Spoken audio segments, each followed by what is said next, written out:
I sit here on my porch, holding my trusty old phone. It has a small crack in the corner of the screen. It happened last spring when I dropped it. I look at that little crack and I think about how things break. We tape them, we glue them, we replace them. It's been the way of the world for my whole life. But lately, I've been reading about something new, something that sounds a bit like magic. But the scientists say it is real. They are making things that can heal themselves. Imagine that for a moment. A world where our possessions don't just wear out and break. Imagine a phone screen that fixes its own cracks overnight. You wake up and the spider web of lines is just gone.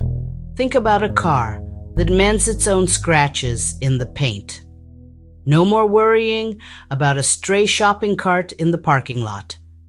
Or even bigger things, like a bridge that can repair its own tiny stress fractures. These are the kinds of ideas that keep an old mind like mine curious. It feels like we are on the edge of a new chapter. It's a warm thought, isn't it? So, how does this healing magic actually work? The scientists explain it in a few different ways, but I like to think of it in simple terms. One common method is like having tiny, microscopic bubbles inside the material. These are called microcapsules. Each tiny bubble is filled with a special liquid, like a healing glue. When a crack forms, it breaks open some of these bubbles. The liquid seeps out, just like blood from a cut. It flows into the crack and fills it up completely. Often there is another chemical mixed into the material. This chemical acts like a trigger. When the liquid touches this trigger, it starts to harden.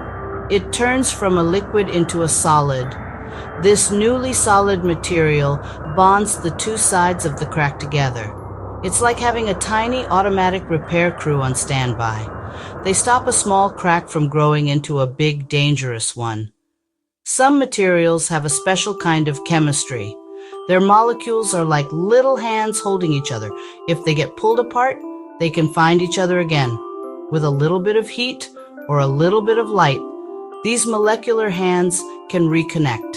It's like a zipper that can zip itself back up. The material can be cut and healed in the same spot many times. Another fascinating idea uses living things, bacteria in concrete that wake with water and make limestone to fill the crack. It's another beautiful example of us learning from nature's wisdom. The first place most of us will see this is in our pockets. Our phones are so important to us, but they are so fragile. A self-healing screen would be wonderful. No more expensive repairs or living with a shattered view of the world. The cases for our phones could also heal from scratches and scuffs. This means our devices would look newer for much longer. It's a small change, but it would make our daily lives a little less stressful. The same idea would apply to laptops, tablets, televisions. All those screens we look at could become much more durable. Beyond our personal gadgets, think about our cars. Car paint that heals itself is already being tested. Small scratches could simply fade away in the sun. This would keep cars looking new and prevent rust from forming. Imagine tires that could seal their own small punctures, or internal engine parts that could repair microscopic wear and tear. This would make cars safer and more reliable. They would last longer and require fewer expensive trips to the mechanic. The biggest impact might be on our public spaces, bridges, buildings, roads.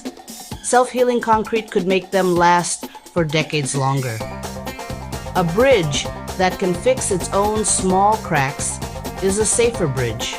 It would need fewer inspections and repairs, saving taxpayer money.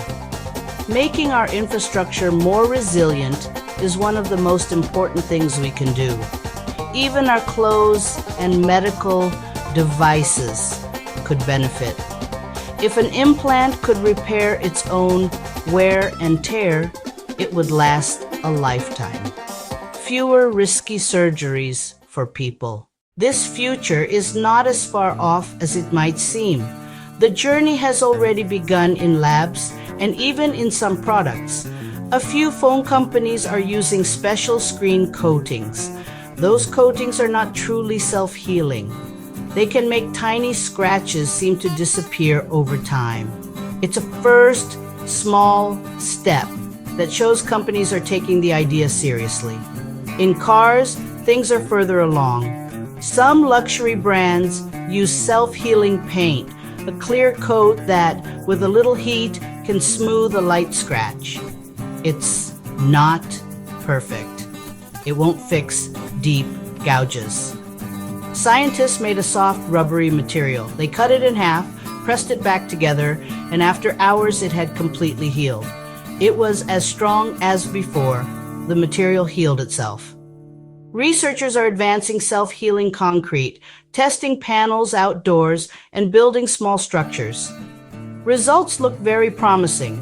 Bacteria-filled concrete is proving more durable. These aren't in hardware stores yet, but they are the steps we need to get there.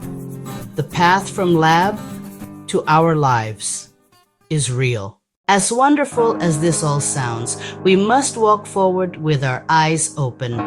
Every big new idea brings questions. If our phones and cars heal themselves, what will happen to all the people who work in repair shops? We must think about how to help them learn new skills. Society has a duty to care for people during times of big change. We also have to think about safety and cost. At first, these materials will likely be expensive. We must find ways to make these benefits available to everyone. We need very strict rules and long-term testing. What are these materials made of? Some healing liquids could be toxic. We must prevent leaks and protect ecosystems. I remain full of hope. Self-healing materials could make our lives safer and save us money, but we must be patient, careful, and thoughtful. That is the kind of progress that makes an old man smile.